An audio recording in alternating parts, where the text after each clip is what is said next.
Hello guys, कैसे हैं आप लोग। होप सभी सेफ हैं, सिक्योर हैं और घर पे पढ़ाई में व्यस्त हैं। अच्छा बेटा, कैपिटल गेन की हमारी जो क्लास चल रही थी, सी एंटर की टैक्स की क्लास की बात कर रहा हूं मैं। कैपिटल गेन हमारा चल रहा था और उसमें हमने देखा था कि अगर हमारी एसेट्स क्या है, 1/4/2001 से पहले परचेज की हुई है तो हमें क्या लेना है क्या नहीं लेना है, वो हमने देखा था। और एक सेक्शन 49 हमने किया था, इफ यू रिमेंबर, हमने एक सेक्शन 49 किया था। याद है आपको बेटा सेक्शन 49? सर कौन सा, हम तो भूल गए। ओके, आप भूल गए हैं सेक्शन 49 इतना जल्दी? नहीं बेटा, ऐसे भूलना नहीं है। सेक्शन 49 क्या था आपका? गिफ्ट था। याद करो, थोड़ी पुरानी बात है। हाँ जी, सेक्शन 49(1) क्या था आपका कि अगर आपका क्या है, आपके पास में कोई एसेट्स कैसे आई हुई है, गिफ्ट से है, विल से है, इनहेरिटेंस या सक्सेशन या पार्टीशन ऑफ एचयूएफ से है, तो उसमें हम क्या क्या करते हैं क्या क्या नहीं करते हैं, वो सारी बातें हमने देखी थी। याद है ना आपको ये सारी बातें? हाँ जी, ये एक एग्जाम्पल भी लिया था अपन और एग्जाम्पल के थ्रू हमने ये सारी बात देखी थी। चलिए, उसके बाद में मैंने आपको शायद एक क्वेश्चन दिया था, आई थिंक क्वेश्चन नंबर 10 दिया था मैंने आपको। क्वेश्चन नंबर 10 और क्वेश्चन नंबर 12 दो मैंने दिए थे आपको। क्वेश्चन नंबर 10 देखते हैं। मिस्टर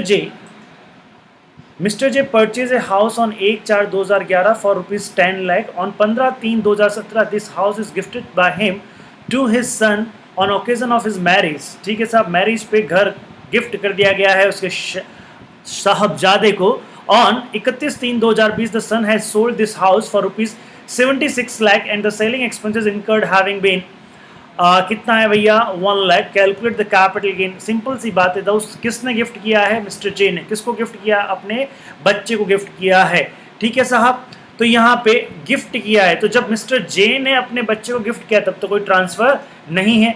अच्छा, उनके बच्चे ने ये आगे सेल कर दिया। उनके बच्चे ने आगे कब सेल किया है? ऑन 31/3/2020। ऑन 31/3/2020 उनके बच्चे ने इसको आगे सेल कर दिया है। चलिए, यहाँ पे सबसे पहले हम बात करें, अगर आपका डेट ऑफ एक्विजिशन, यहाँ पे डेट ऑफ एक्विजिशन किसका लिया जाएगा? Date of acquisition of previous owner या मिस्टर जे का बच्चा? Date of acquisition of previous owner, यानी मिस्टर जे ने कब किया था, तो आपकी डेट ऑफ एक्विजिशन ये काम आएगी 1/4/2011 काम आएगी। अच्छा, डेट ऑफ ट्रांसफर कौन सा काम आएगा? आपका डेट ऑफ ट्रांसफर काम आएगा, दिस इज 31/3/2020। 31/3/2020 ये डेट ऑफ ट्रांसफर काम आएगी। होप यू अंडरस्टूड, ये वाली डेट ऑफ ट्रांसफर आपके काम आएगी। तो फिर इसका क्या करेंगे? कुछ नहीं करना है चुन्नू मुन्नू बच्चे, इसका कुछ भी नहीं करना है, ये कहीं भी कुछ भी काम नहीं आएगी। अच्छा, इस हाउस को सेल आउट कर दिया गया 76 लाख में। चलिएगा, तो सबसे पहले हम बात करें यहाँ पे, अगर मैं बात कहता हूँ मेरा सबसे पहले सेल कंसिडरेशन, तो सेल कंसिडरेशन कितना है बेटा? It is 76 lakh. अच्छा, इसके अंदर मेरे पास में क्या सेलिंग एक्सपेंसेस है क्या? हाँ जी, कुछ कमीशन वगैरह दिया था। कितना दिया था? 1 लाख। तो मेरा सेलिंग एक्सपेंसेस हो गया, तो नेट सेल कंसिडरेशन कितना है? ये मेरा 75 लाख। अच्छा, इंडेक्स कॉस्ट कैलकुलेट करना है, index cost of acquisition. Now index cost of acquisition of previous owner का कॉस्ट ऑफ एक्विजिशन कितना था? 10 लाख। अच्छा, वो कब लिया था साहब? 1/4/2011। तो 1/4/2011 कौन सा ईयर था बेटा? 11/12। तो 11/12 का इंडेक्सेशन कितना है? जरा आइए चेक करते हैं 11/12 का इंडेक्सेशन। तो 11/12 का इंडेक्सेशन है 184। 11/12 का इंडेक्सेशन कितना है बेटा? 184। तो यहाँ पे अब कितना आ जाएगा आपका? This is your 184। तो 10 lakh divided by 184 multiplied by 289 ये हम करेंगे। तो आज की वैल्यू क्या है इसकी? आज की वैल्यू आ जाएगी 15,70,652 और कैपिटल गेन आ जाएगा आपका 59 लाख। ये आपका कैपिटल गेन आ जाएगा, that is 59,29,348। This is your capital gain. ये हमने क्वेश्चन किया था, मैंने आपको दिया था, होप आपने कर लिया होगा। देखें, और एक और हमने बात किया था, J and Sons HUF purchased a land of ₹1,20,000 in the previous year 2002-03 and in the previous year 2006-07 a partition take place. कब partition हो रहा है? 6-7 में partition हो रहा है। And Mr. J a co-partner is allocated this plot valued at ₹1,50,000. 1,50,000. Guys, यहाँ पे please try to understand यहाँ पे क्या दे रखा है आपको? फेयर मार्केट वैल्यू दे रखा है। फेयर मार्केट वैल्यू कब का दे रखा है? प्रीवियस ईयर का। प्रीवियस ईयर कौन सा? प्रीवियस ईयर 2006-07 प्रीवियस ईयर में उसका फेयर मार्केट वैल्यू क्या था वो दे रखा है। अब in previous year 2007-08 he had incurred expenses of ₹2,35,000 towards fencing of the plot, उन्होंने प्लॉट की क्या करा दी, फेंसिंग करवा दी, बाउंड्री वॉल खिंचवा दी इस सेल। उसके बाद में उन्होंने क्या किया, मिस्टर ए ने क्या किया है आपका, ये मिस्टर ए नहीं होगा, मिस्टर जे होगा, यहाँ पे मिस्टर ए नहीं है, ये मिस्टर जे है। Mister J sell this plot of land for ₹15 lakh in the previous year 2019-20 after incur expenses to the extent of ₹20,000, यानी ये सेलिंग एक्सपेंसेस मानेंगे इसको हम। अच्छा, calculate the capital gain for the assessment year 2021 and previous year 1920। दोस्त अब यहाँ पे अगर मैं बात कहता हूँ तो अब यहाँ पे देखिएगा, सबसे पहले क्या है, ये गिफ्ट है। गिफ्ट है, किसको गिफ्ट मिला है, मिस्टर जे को गिफ्ट मिला है। कहाँ से, एचयूएफ के पार्टीशन से। सॉरी, ये गिफ्ट नहीं है, एचयूएफ के पार्टीशन का बंटवारा है। तो एचयूएफ का पार्टीशन जो हुआ उसमें ये एचयूएफ ने कब प्रॉपर्टी परचेज किया था, 2002-3 में एचयूएफ ने प्रॉपर्टी परचेज किया था।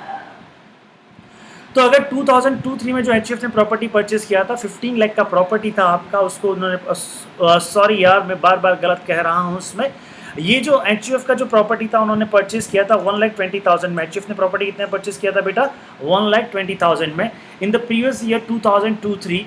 और कब एचयूएफ ने कब किया था, प्रीवियस ईयर 2002-3 में किया था। क्या ये 1/4/2001 से पहले का है क्या, नहीं साहब, 1/4/2001 से पहले का नहीं है। तो 1/4/2001 की फेयर मार्केट वैल्यू चाहिए क्या, अरे चाहिए ही नहीं यार, ये तो यहाँ पे चाहिए ही नहीं। समझ में आ गया चीज़, चलिएगा। तो अब जरा क्वेश्चंस देखते हैं हम, इसमें क्या है। सेल्स कंसिडरेशन कितना है आपका, 15 लाख है, इसमें से आपने एक्सपेंसेस इनकर्ड फॉर ट्रांसफर कितना किया, 20,000। तो आपका नेट सेल कंसिडरेशन कितना हो गया, 14,80,000। सो नेट सेल कंसिडरेशन हो गया यहाँ पे आपका 14,80,000। कितना हो गया बेटा, 14,80,000। उसके बाद में हमें क्या करना है, इंडेक्स कॉस्ट को लेस करना है। इंडेक्स कॉस्ट को हम लेस करेंगे, cost index cost of acquisition. अब बेटा यहाँ पे जो इंडेक्स कॉस्ट ऑफ एक्विजिशन है, वो इंडेक्स कॉस्ट ऑफ एक्विजिशन कौन से ओनर की होगी, प्रीवियस ओनर की होगी। यानी प्रीवियस ओनर कौन था आपका, एचयूएफ। प्रीवियस ओनर क्या था आपका, एचयूएफ। और एचयूएफ ने कब परचेज किया था, एचयूएफ ने 2002-3 में परचेज किया था, वो 2002-3 में। तो 2002-3 का इंडेक्स यहाँ पे काम आएगा। तो यहाँ पे 1,20,000 divided by index value of 2002-3 multiplied by index value of 2019-20, यही अपने को करना पड़ेगा। तो 2002-3 का इंडेक्स वैल्यू अगर हम चेक करें तो हमारा इंडेक्स वैल्यू 2002-3 का इंडेक्स वैल्यू कितना होता है, 105। कितना होता है बेटा, 105। भाइएगा वापस चलते हैं हम यहाँ पे, yes. So my 1,20,000 divided by 105 multiplied by 289, it comes, ये आपका वैल्यू आ जाएगा 3,30,000। How it will, 3,30,000। और 3,30,000 आने के बाद में अब इसमें से हमें एक इंडेक्स कॉस्ट ऑफ इंप्रूवमेंट भी लेस करना पड़ेगा। इंडेक्स कॉस्ट ऑफ इंप्रूवमेंट किसने किया था, मुझे बताइए भैया, किसने किया था, बोलो बोलो।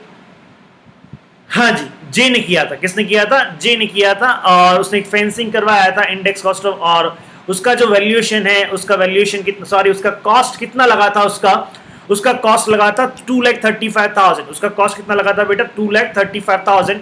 अच्छा, 2,35,000 जो कॉस्ट लग गया था मुन्ना, ओके, कौन से ईयर में, प्रीवियस ईयर 2007-8, प्रीवियस ईयर 2007-8। तो अब अगर मैं बात कहता हूं यहाँ पे प्रीवियस ईयर 2007-8 का इंडेक्स वैल्यू क्या रहेगा, प्रीवियस ईयर 2007-8 का इंडेक्स वैल्यू है 129। क्या है बेटा, 129। सो यहां पे हम इसको 129 से हम यहां पे इसको डिनोट करेंगे। सो 2,35,000 divided by 129 multiplied by 289, it comes your 5,26,473। अच्छा, 14,80,000 में से ये दोनों हम क्या कर देंगे, लेस कर देंगे। तो दोनों लेस करते ही हमारे पास में जो कैपिटल गेन आता है, the capital gain is long term capital gain is 6,23,241। 6,23,241 ये है आपका जो प्रीवियस क्लास में आपने सीखा था, समझा था, उसका आपका एक क्वेश्चन। अच्छा बेटा, अब हम बात करें यहाँ पे, अब मैं आज सेक्शन 45(1) लेता हूं, सेक्शन 45(1) लेता हूं मैं यहाँ पे, सेक्शन 45(1)(a).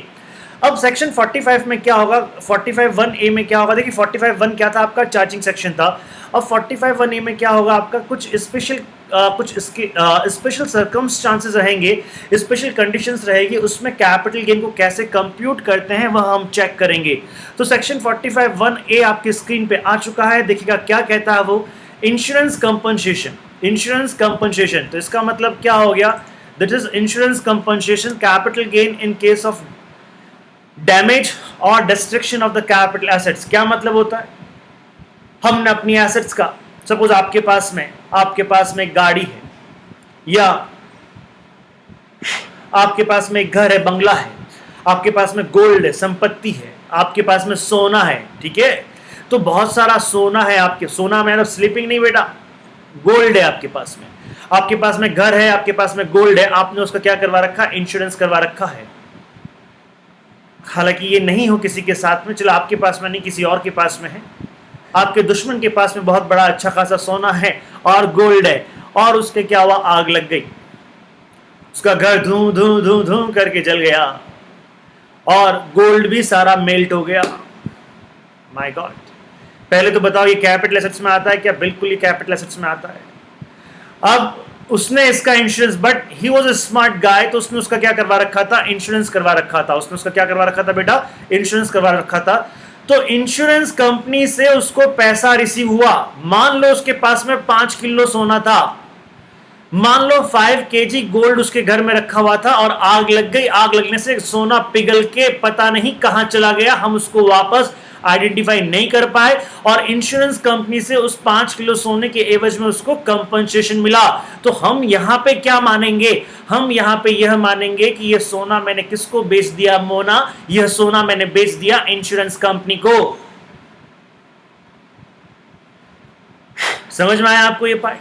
तो ऐसी कंडीशन में यस, आग लगी, अब आप समझिएगा, आग लगी है, आपका सोना चला गया, उस सोने के बदले में मोना नहीं कैश आ गया, सोने के बदले में क्या आ गया? कैश आ गया। तो इट मींस व्हाट हैपन, यहां पे इनकम टैक्स वाले क्या कहते हैं? भैया जी तुम्हारी एसेट्स गई, हाँ गई, इसके बदले में कुछ पैसा आया, हाँ आया, लपेट लो ट्रांसफर में। तो इसका मतलब ये हो गया, तुम्हारी एसेट्स गई क्या? हाँ जी गई, इसके बदले में कुछ पैसा आया क्या? हाँ जी आया। तो बस आ जाओ, कैलकुलेट करो कैपिटल गेन हुआ या नहीं हुआ। अरे सर ये तो लॉस की रिकवरी, ना कुछ नहीं। अगर तुम ये कंडीशन है, अगर सपोज करो कुछ एसेट्स आपका डैमेज हो गया है और इंश्योरेंस कंपनी से आपको कुछ कंपनसेशन रिसीव हो रहा है, इट मींस हम इसमें कैपिटल गेन कैलकुलेट करेंगे, और अगर कैपिटल गेन होता है तो उस पर क्या दिया जाएगा? उस पर टैक्स आपको देना पड़ेगा, हम टैक्स की रिकवरी करेंगे। समझ में आती है साहब ये बात? तो चलिए कैसे करेंगे आप कैपिटल गेन की रिकवरी? तो अगर यहां पे if following 2 conditions are satisfied then only insurance claim received for damage और destruction of the capital assets is treated as capital gain. समझ में आ रहा? यानी is treated for the capital gain, यानी कुछ कंडीशंस का सेटिस्फाइड होना जरूरी है। तो सबसे पहले तो क्या है, आपकी एसेट्स डैमेज होगी या उसका डिस्ट्रक्शन होगा, वो डिस्ट्रॉय होगी, डैमेज। अब वो किस वजह से डिस्ट्रॉय होती है?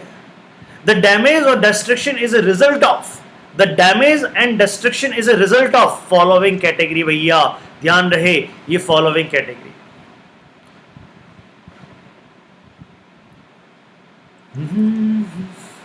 flood, typhoon, hurricane, cyclone, earthquake or any other conclusive of nature। क्या मतलब हो गया कि तुम्हारी बाढ़ आ गई, तूफान आ गया, आंधी तूफान, बाढ़, साइक्लोन, अर्थक्वेक और एनी अदर नेचर का कुछ आपके पास में नेचर क्लैमिटी आ गया। भैया प्रकृति ने अपना रोष जताया है, प्रकृति ने अपना गुस्सा जताया है, और उसमें हमारी संपत्ति का नष्ट हो जाना। तो ये होता है पहला रीजन कि अगर क्या है आपके पास में, अगर आपके पास में क्या है, आंधी है, तूफान है, या बाढ़ है, अर्थक्वेक है, साइक्लोन यानी चक्रवात, साइक्लोन है, या कोई भी यार नेचुरल कैलेमिटी है। नेचुरल कैलेमिटी का मतलब क्या होता है कि प्राकृतिक आपदा। इसकी वजह से अगर तुम्हारी एसेट्स डिस्ट्रॉय हुई है और इंश्योरेंस कंपनी से कंपनसेशन मिला है तो कैपिटल गेन का कैलकुलेशन होगा। दूसरा क्या है, अगर दंगे फसाद हो जाते हैं, उन दंगे फसाद की वजह से, उन दंगों फसाद की वजह से आपको क्या होता है, आपकी एसेट्स नष्ट हो जाती है और उसकी वजह से आपको कोई कंपनसेशन रिसीव होता है इंश्योरेंस कंपनी से, तो सेकंड रीजन क्या है, राइट और सिविल डिस्टर्बेंस। तो पहला क्या था आपका, आंधी तूफान चक्रवात, बाढ़, भूकंप और कोई भी प्राकृतिक आपदा। दूसरा क्या है आपका, कोई भी आपका क्या हो गया, सिविल डिस्टर्बेंस, कोई दंगे हो गए, राइट्स हो गए, दंगे फसाद हो गए। समझ में आ रहा है? तीसरा आग की वजह से, अगर आग लग गई, अग्नि देवी आ गई, अग्नि देवी ने अपना रौद्र रूप दिखा दिया और उसमें अपनी एसेट्स को ले लिया, कैपिटल एसेट्स को डिस्ट्रॉय कर दिया, और इसके अंदर ध्यान रहे और इंश्योरेंस कंपनी से क्लेम रिसीव हुआ। समझ में आ रहा है चीज? ओके। उसके बाद में क्या है, नेक्स्ट फोर्थ रीजन क्या है, एक्शन टेकन बाय एनिमी। किसी दुश्मन ने हमला कर दिया, किसी दुश्मन ने हम पे हमला कर दिया, उसकी वजह से हमारी संपत्ति पे कोई नुकसान हुआ, उसकी वजह से हमारी संपत्ति डिस्ट्रॉय हो गई, और डिस्ट्रॉय होने के बाद में उसकी वजह से हमारी संपत्ति क्या हो गई, डिस्ट्रॉय हो गई, और उसकी वजह से हमें इंश्योरेंस क्लेम मिला। तो क्या हुआ, सबसे पहले क्या हुआ, दुश्मन का हमला, दुश्मन ने हमला कर दिया, हु हा, और इससे हमारी संपत्ति डैमेज हो गई, डिस्ट्रॉय हो गई, और इंश्योरेंस कंपनी ने हमको क्या दे दिया, क्लेम दे दिया। हाँ, ये मेरा फोर्थ रीजन क्या था, मेरा फोर्थ रीजन था एक्शन बाय एन एनिमी और एक्शन टेकन इन कम। हाँ जी, एक्शन यहां तक लिख सकते हैं, एक्शन टेकन बाय एनिमी, यहीं तक सही रहेगा, कोई दिक्कत नहीं है, इसको मैं यहां से हटा भी सकता हूं। क्लियर है पॉइंट? डिक्लेरेशन वॉर का डिक्लेरेशन होना जरूरी नहीं, ठीक है ना। अगर किसी एनिमी ने सपोज एक्शन लिया, आपका सपोज कीजिएगा what we can say the Indian boundary पे हमारा कोई लैंड एंड बिल्डिंग है, पाकिस्तान वालों ने कुछ मिसाइल छोड़ दिया और हमारे उस पर घर पे आके गिर गया, तो हमारा डिस्ट्रॉय हो गया साहब, घर डिस्ट्रॉय हो गया, हमने उसका इंश्योरेंस करवा रखा था, इंश्योरेंस कंपनी से हमको पैसा मिल गया, ये रीजन हो सकता है आपका। तो ध्यान रहे, ये चार रीजन की वजह से, कौन से चार रीजन हो गए आपके? पहला क्या हो गया, आंधी तूफान चक्रवात, आंधी तूफान बाढ़ चक्रवात, अर्थक्वेक और एनी अदर नेचुरल कैलेमिटी। दूसरा क्या हो गया, दंगे फसाद। तीसरा क्या हो गया साहब, एक्सीडेंट, अग्नि देवी, दंगे फसाद हुए उसमें अग्नि देवी का समर्पण हो गया। उसके बाद में क्या हो गया आपका, that is action taken by enemy. अगर ये चार वजह है और इन चार वजह की वजह से अगर हमारा एसेट डिस्ट्रॉय होता है और इंश्योरेंस कंपनी हमको क्लेम देती है, तो ऐसी कंडीशन में हम क्या करेंगे मुन्ना, ऐसी कंडीशन में हम करेंगे कैपिटल गेन की कैलकुलेशन। समझ में आ रहा है चीज? अच्छा, अब ये कैपिटल गेन की कैलकुलेशन कब से होगी या और कौन सी कंडीशन सेटिस्फाइड करनी पड़ेगी? तो देखिए, मैं एक लाइन पढ़ रहा हूं, ये आपका एक तरह से अगर मैं बात कहूं तो ये आपके नोट्स में भी है। क्या है ये आपका, where a person receives at any time during the previous year any money or any asset under any insurance from an insurer and the above two conditions are satisfied। Two conditions are satisfied का मतलब क्या हो गया, कौन सी to condition satisfied हो गई आपकी? ये वाली आपकी पहली कंडीशन कि आपकी एसेट्स डैमेज हुई और डिस्ट्रॉय हुई है, और इसका दूसरा कंडीशन, ये वाला दूसरा कंडीशन कि वो जो एसेट्स डिस्ट्रॉय हुई है, डैमेज हुई है, वह किसकी वजह से हुई है, वह इसकी वजह से हुई है। समझ में आ गया जी? अगर ये दो कंडीशन सेटिस्फाइड होती है तो अब इंश्योरेंस कंपनी क्या कर सकती है? इंश्योरेंस कंपनी अब देखिएगा, इसके बदले मैं आपको बता दूं, इंश्योरेंस सपोज कीजिए कोई मशीन आपकी डिस्ट्रॉय हो गई, दो तरह से इंश्योरेंस होता है, दो तरह से इंश्योरेंस हो सकता है। या तो उस मशीन के बदले में इंश्योरेंस कंपनी क्या करेगी, वह आपकी जो आधी जली मशीन ले जाएगी और उसके बदले में नई मशीन दे देगी। या तो ये हो सकता है कि जो एसेट्स आपका डिस्ट्रॉय हुआ, उस एसेट्स को इंश्योरेंस कंपनी बाकी जो बची कुछ एसेट्स से ले जाएगी और उसके बदले में नई एसेट्स दे देगी, या फिर उसके बदले में आपको कंपनसेशन के रूप में अमाउंट दे देगी। आपको नई एसेट्स भी मिल सकती है और कंपनसेशन के रूप में अमाउंट भी मिल सकता है। नई एसेट्स भी मिल सकती है बेटा, और कंपनसेशन के रूप में अमाउंट भी मिल सकता है, दोनों हो सकता है।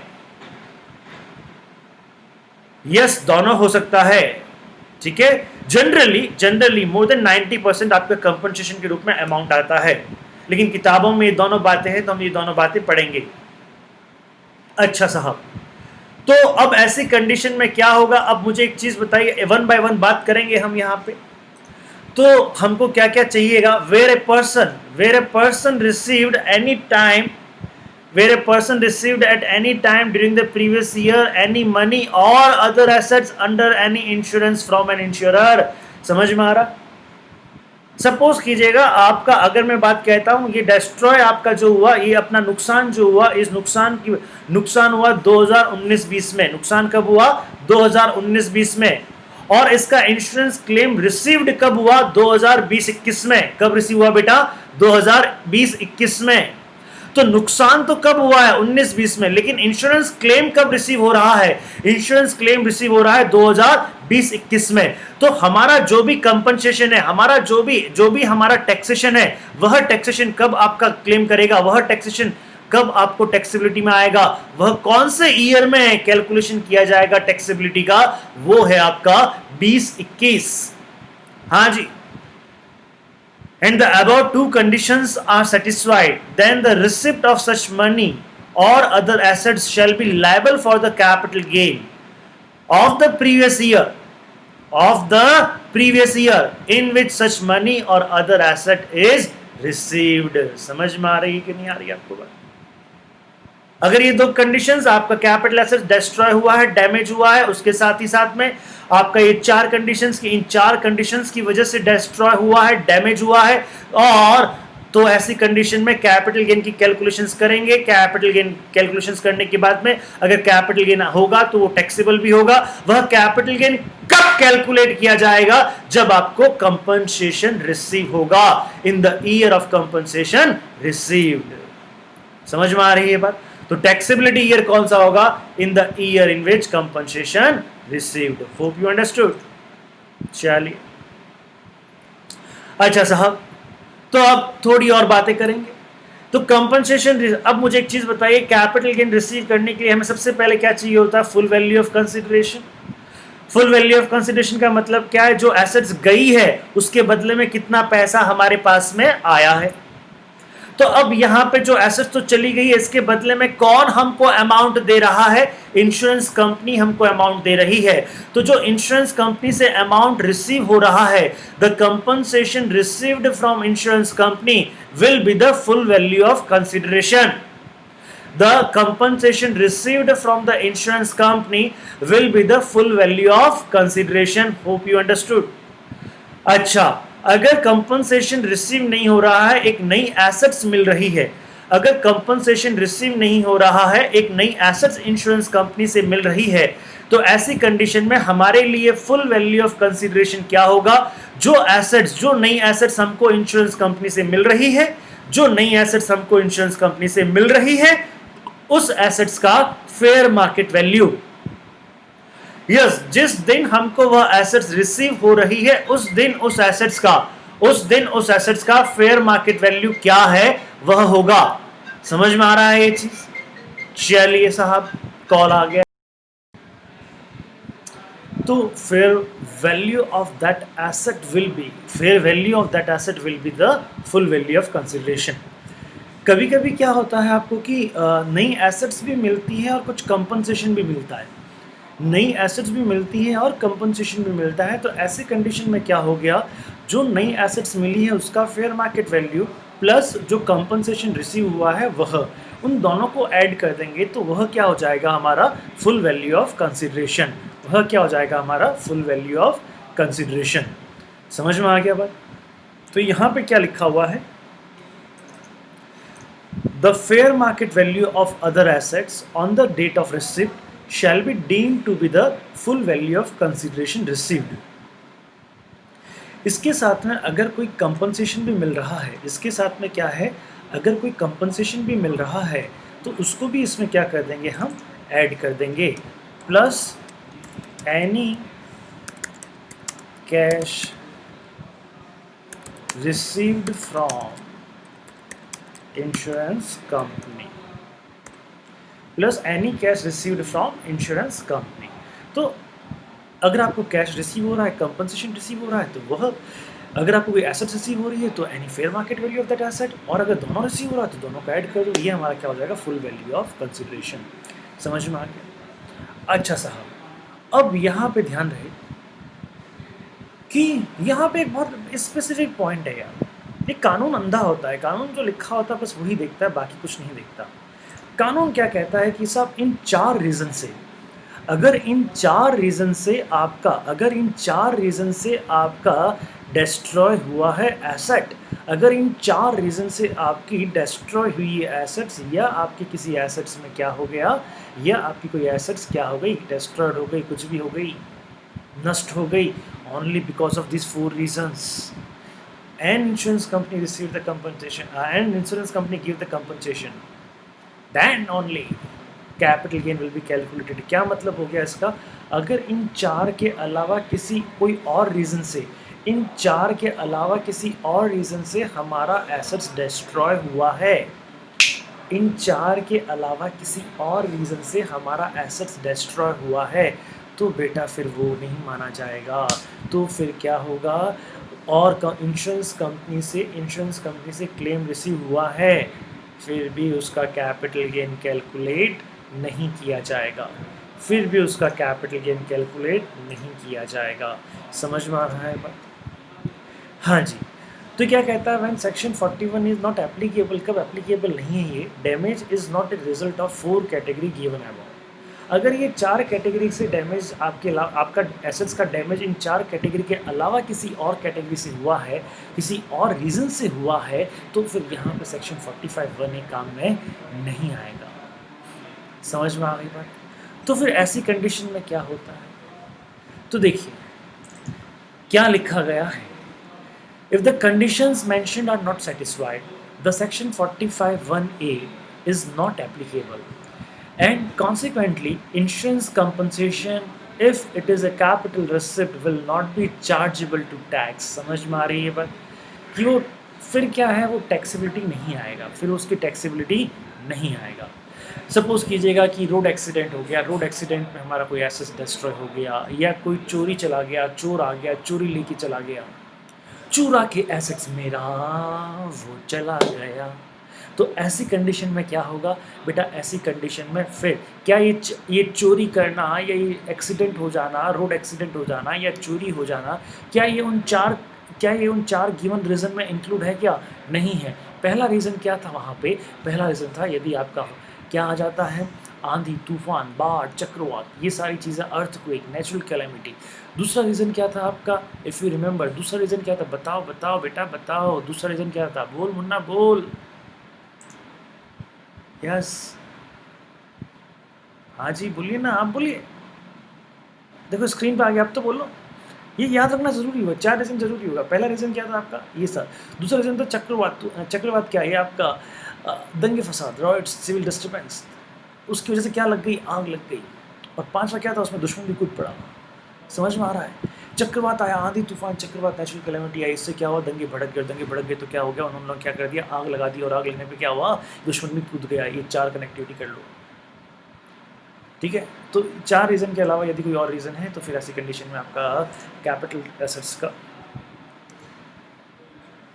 अगर आपका कैपिटल एसेट्स इन 4 रीजन के अलावा किसी और रीज़न से डिस्ट्रॉय हुआ है, तो और इंश्योरेंस कंपनी से आपको कंपनसेशन मिला है बेटा, तो ऐसी कंडीशन में क्या होगा, वो कैपिटल से मजे करो, कोई टैक्सेबिलिटी नहीं आएगी।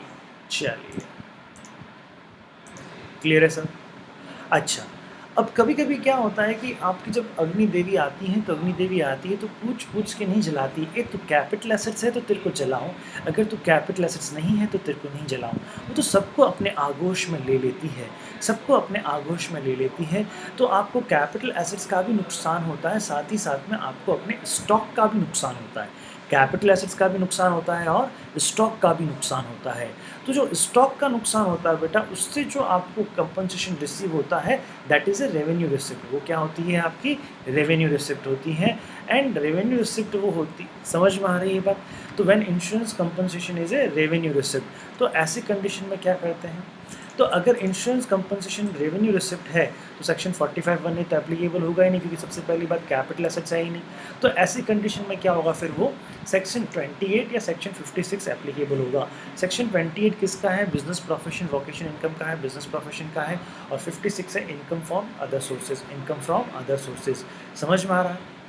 तो सिंपल सी मतलब है, अगर कैपिटल एसेट डिस्ट्रॉय हुआ, समझिएगा, मैं अब कंक्लूजन बता देता हूँ। अगर कैपिटल एसेट डिस्ट्रॉय होता है और वो उन 4 रीज़न की वजह से नहीं, किसी और 5वें रीज़न की वजह से डिस्ट्रॉय होता है और कंपनसेशन रिसीव हो रहा है, प्रभु का नाम लीजिएगा, कोई टैक्सेबिलिटी नहीं है, आराम से बैठ जाइएगा।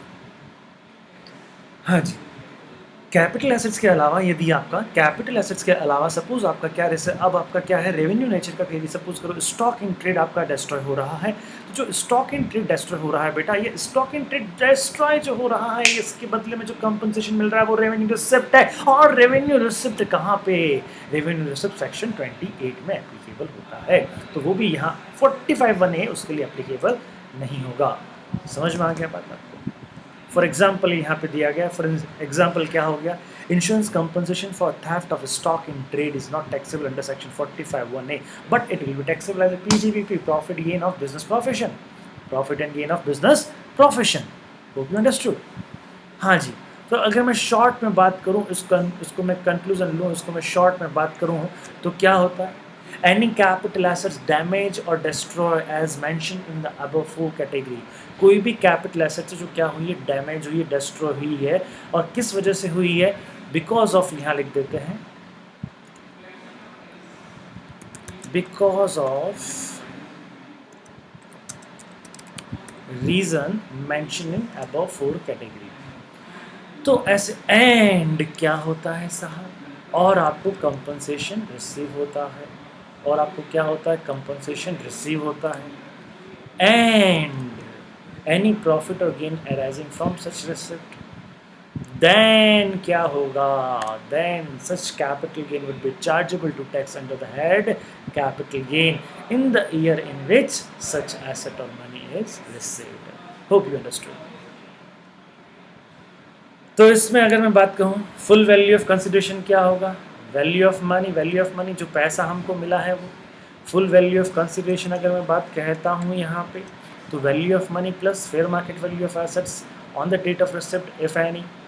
टैक्सेबिलिटी ईयर कौन सा होगा साहब, टैक्सेबिलिटी ईयर क्या होगा, in the year in which money और other assets received from such insurer. अच्छा, ये जो पॉइंट है, ये पॉइंट मैं बाद में डिस्कस करूँगा, क्योंकि अभी मैंने बीपीवी पढ़ाया नहीं है आपको, ये पॉइंट मैं बाद में अलग से डिस्कस करूँगा। दैट्स ये पॉइंट, जो भी पॉइंट है ये पॉइंट हम बाद में डिस्कस करेंगे। समझ में आया? तो चलिए, इस कंडीशन में हमारे जो पॉइंट्स है, डेट ऑफ एक्विजिशन क्या होगी, बताओ मुझे डेट ऑफ एक्विजिशन क्या होती है। हाँ, डेट ऑफ एक्विजिशन बताइए क्या होगा। डेट ऑफ एक्विजिशन, तो original date of acquisition, original date of acquisition.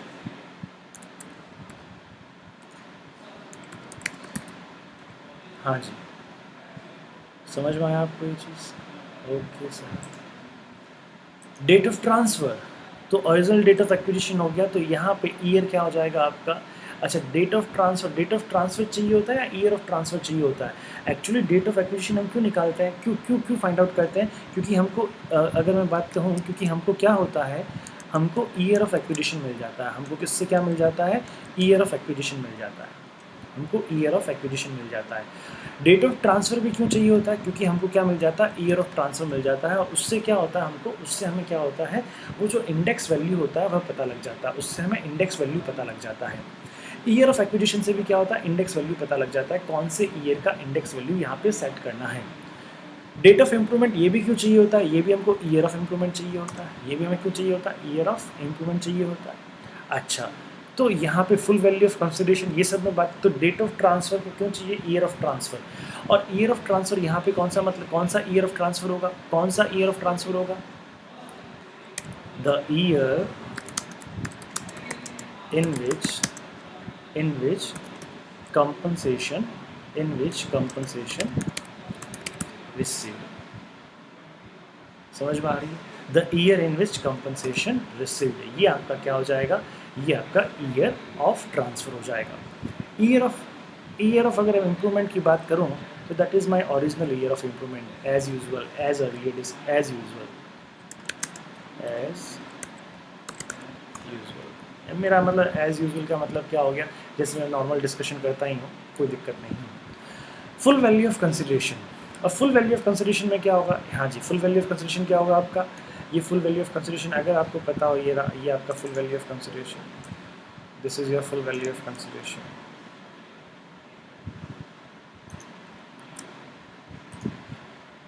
Cost of transfer, most probably यहाँ पे कॉस्ट ऑफ ट्रांसफर नील होता है। कॉस्ट ऑफ एक्विजिशन, हाँ जी, तो as usual original cost of acquisition अगर मैं बात कहूँ, तो अगर मैं यहाँ पे बात कहूँ मेरा एज यूजुअल ओरिजिनल यहाँ पे हम बात करें बेटा ओरिजिनल कॉस्ट ऑफ एक्विजिशन। अच्छा, cost of improvement, as usual original cost of improvement जो आपका है,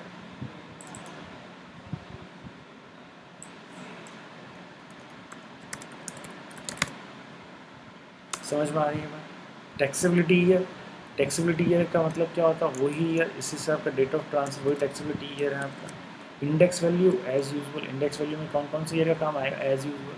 अगर मैं बात करता हूँ इंडेक्स वैल्यू भी क्या है आपका, as usual. Hope you understood, समझ में आ रहा है ये चीज़। ये वाला चार्ट बेटा एक बार आप है ना, ये वाला चार्ट एक बार आप अपनी कॉपी में उतार लेना, ये वाला चार्ट अपनी कॉपी में उतार लेना, और ये चार्ट जैसे ही आप उतार लोगे ना तो आपका समझ में आ जाएगा आपको ये सारी चीज़। क्लियर। तो मज़ेदार बात क्या, अगर वो कह दे क्वेश्चन में कह दे इसमें एमसीक्यू कैसे बन सकता है, सपोज क्वेश्चन में कह दे कि lost of capital assets by theft, चोरी की वजह से कैपिटल एसेट्स लॉस्ट हो गया बताओ, और सारा मामला दे दे और बताओ कि टैक्सेबल कैपिटल गेन निकालो। हम टैक्सेबल कैपिटल गेन निकालने बैठ जाएंगे और जो करेक्ट आंसर होगा वो देख देंगे, लेकिन वहाँ पे कैपिटल गेन टैक्सेबल होगा ही नहीं, कैपिटल गेन टैक्सेबल होगा ही नहीं। समझ में आया आपको ये चीज़। चलिए, ये समझ में आ गया आपको, तो फिर ये क्वेश्चन एक आपका है, देखिए। Mr. J is the owner of a flat which is purchased by him for ₹45 lakh in the 2006-7. On 1/1/2019, the flat was destroyed in a fire. Insurance company gave compensation of ₹118 lakh. 118 lakh on 1/1/2020. Calculate the capital gain for the assessment year 2020. समझ में आ रहा है ये चीज़। चलिए अब हम calculate करते हैं कौन से ईयर में टैक्सेबिलिटी होगा साहब।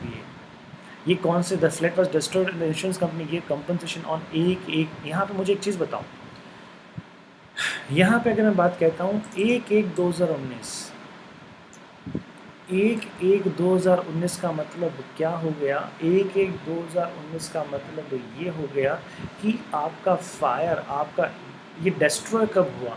अगर मैं यहाँ पे डिस्ट्रॉय की बात करता हूँ तो डिस्ट्रॉय,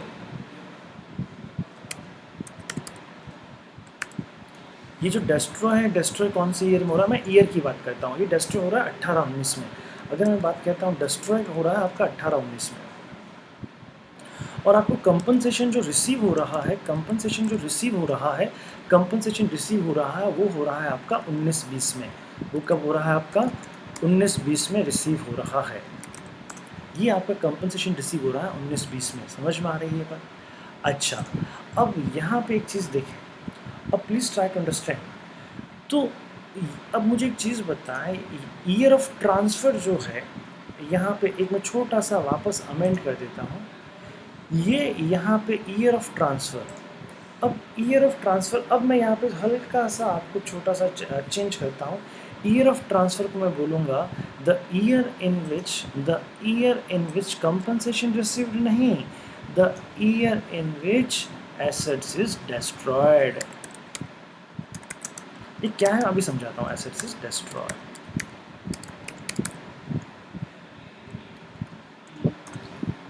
और टैक्सेबिलिटी कब होगा, टैक्सेबिलिटी होगा the year in which compensation received. तो अब यहाँ पे जो नए पॉइंट है, एक तो ये पॉइंट नया है आपका, एक आपका ये पॉइंट नया है आपका, एक आपका कॉस्ट ऑफ ट्रांसफ़र आपका नया है आपका, और एक आपका ये वाला पॉइंट नया है आपका। अब समझो इसमें, अगर ये क्या है, डिस्ट्रॉय कब हुआ है आपका 18-19 को, तो इसको मैं क्या बोलूँगा, इसको मैं बोलूँगा ईयर ऑफ ट्रांसफ़र। इसको मैं क्या बोलूँगा, year of transfer. Year of transfer से क्या होता है, इंडेक्स वैल्यू हमें पता लगती है, इंडेक्स वैल्यू हमको पता लगती है कि कौन से ईयर की इंडेक्स वैल्यू हमको यहाँ पे यूज़ करनी है। तो हमको यहाँ पे यूज़ कौन से ईयर की इंडेक्स वैल्यू करनी है, 18-19 के जो ईयर है उसके इंडेक्स वैल्यू को यूज़ करना है। और ईयर, ये जो कंपनसेशन रिसीव्ड है, ये है मेरा टैक्सेबिलिटी ईयर। ये कौन सा है मेरा ईयर है, टैक्सेबिलिटी ईयर। ये this is my taxability year. समझ में आ गया सब आपको। अब यहाँ पे अगर मैं बात करूँ, यहाँ पे देखिएगा ये सारी बातें उसको ध्यान रख ली है। तो ये टैक्सेबल कौन से ईयर में होगा, 19-20 में, यानी असेसमेंट ईयर। ये अगर फाइनेंशियल ईयर है, ये कौन सा ईयर है आपका, फाइनेंशियल ईयर है, ये कौन से ईयर में टैक्सेबल होगा, फाइनेंशियल ईयर 19-20 में। तो असेसमेंट ईयर कौन सा हो गया आपका, असेसमेंट ईयर आपका 20-21। बेटा जी आराम से समझेंगे, ये टैक्सेबिलिटी होता है आपका फाइनेंशियल ईयर 19-20 में, फाइनेंशियल ईयर 19-20 में, और असेसमेंट ईयर 20-21 में। क्यों? क्योंकि आपको कंपनसेशन उस समय रिसीव हुआ है। लेकिन 19-20 में हम जो कैलकुलेशन करेंगे ना, कैलकुलेशन 18-19 के हिसाब से करेंगे। या दूसरे शब्दों में कह दो कि जब आपका, क्योंकि समझो, क्योंकि फुल वैल्यू ऑफ कंसिडरेशन तब तक आपको पता नहीं चलेगा जब तक कि आपको कंपनसेशन रिसीव नहीं हो जाता। कंपनसेशन आपको रिसीव हुआ है फाइनेंशियल ईयर 19-20 में, कंपनसेशन आपको रिसीव हुआ है फाइनेंशियल ईयर 19-20 में। सारी कैलकुलेशन करेंगे हम फाइनेंशियल ईयर 19-20 में, लेकिन किसके हिसाब से करेंगे, हम करेंगे 18-19 के हिसाब से। ठीक है, टैक्सेबिलिटी ईयर में ईयर ऑफ ट्रांसफर के हिसाब से कैलकुलेशन की जाएगी। आइए जरा चेक करें। तो यहाँ पे अगर मैं चेक करता हूँ, मेरा यहाँ पे पॉइंट क्या है, calculation of capital gain for the assessment year 20-21, previous year 19-20। हाँ जी, कौन से ईयर में कैलकुलेशन हो रहा है, year in which compensation was received, year in which compensation was received. यहाँ पे मैं अपने समझने के लिए, अपने को समझाने के लिए लिख देता हूँ for the year of transfer, for the year of transfer. समझ में आ रहा है आपको, for our understanding, it's for our understanding. आपको बुक्स में नहीं, आपको सॉल्यूशंस में वहाँ पे नहीं लिखना, अपनी कॉपी में आप लिख सकते हैं। अच्छा, चेक करते हैं सेल्स कंसिडरेशन। अब सेल्स कंसिडरेशन यहाँ पे क्या होगा, फेयर मार्केट वैल्यू या अमाउंट कंपनसेशन रिसीव्ड। तो कंपनसेशन रिसीव्ड हो रहा है आपका, कंपनसेशन रिसीव्ड अगर मैं कहूँ यहाँ पे, तो कितना हो रहा है बाबू, दैट इज़ 118 लाख हो गया। क्या कॉस्ट ऑफ ट्रांसफ़र है क्या आपका, कुछ कॉस्ट ऑफ ट्रांसफ़र नहीं है, तो यही आपका नेट सेल कंसिडरेशन हो गया। लेस करना है आपको कॉस्ट ऑफ एक्विजिशन, तो कॉस्ट ऑफ एक्विजिशन आप लेस करेंगे तो index cost of acquisition less की जाएगी, less index cost of acquisition less की जाएगी। अब बताओ मुझे, यह एसेट्स आपने कब परचेज किया था भाई साहब, 2006-07 में। तो अगर मैं बात करूं year of acquisition, year of acquisition कितना था आपका, ये था आपका 2006-07। कितना था आपका, अरे 2006-07, ये क्या था आपका 2006-07 था। तो ईयर ऑफ एक्विजिशन जो है, यहाँ का इंडेक्स वैल्यू यहाँ पे काम आएगा। तो 2006-07 का इंडेक्स वैल्यू अगर मैं देखूँ तो कितना होता है, 122। कितना होता है बेटा, 122। तो अब यहाँ पे कितना आ जाएगा, ये 122, यानी 45 lakh divided by 122 multiplied by index value of year of transfer, index value of year of transfer. तो ऐसी कंडीशन में क्या होगा, ऐसी कंडीशन में आपका ईयर ऑफ ट्रांसफर कितना है बेटा, ईयर ऑफ ट्रांसफर है आपका कौन सा, ईयर ऑफ ट्रांसफर इज 18-19। क्या है ईयर ऑफ ट्रांसफर, 18-19। तो यहाँ पे जो आपका होगा, ये देखिएगा 45 lakh divided by 122 multiplied by 280, that is year of transfer in which assets was destroyed। समझ में आ रही है बात। और ये कैलकुलेट करने के बाद में ये आपका हो गया, that is 1,03,27,869। this is your index value। और इस तरह से ये आपका लॉन्ग टर्म कैपिटल गेन आ जाता है। इसमें से क्वेश्चंस आने की संभावना रहती है कि जब आपका, क्योंकि इसमें क्या है आपका टैक्सेबिलिटी ईयर अलग है, आपका टैक्सेबिलिटी ईयर आपका अलग है, और आपका index value for the year of transfer, ये दोनों अलग अलग हो सकता है। सपोज कीजिएगा आग लगी है, और ये जनरल बात है, ये होता है ऐसा। सपोज कीजिएगा आग लगी है आपका 17-18 में, कंपनसेशन मिला आपको 19-20 में, तो कैलकुलेशन 17-18 के हिसाब से की जाएगी, लेकिन टैक्सेबिलिटी कब आएगी आपकी, 19-20 में टैक्सेबिलिटी आएगी। ये आपको समझ में आया होगा। तो उसके बाद में जाके ये जो मैंने चेंज करवाया है, मैंने चेंज पर्पसफुली आपको बाद में करवाया है, ये जाके आपको पूरा चेंज आपको समझ में आना चाहिए। ये आपको पूरा चेंज आपको समझ में आना चाहिए। Hope you understood. ठीक है साहब, चलिए समझ में आ गया ना। तो आज की कैपिटल गेन की क्लास में इतना ही, और इस क्वेश्चन को आप वापस करेंगे, अभी तक एक बार का वापस आप रिवाइज कर लीजिएगा। Thank you.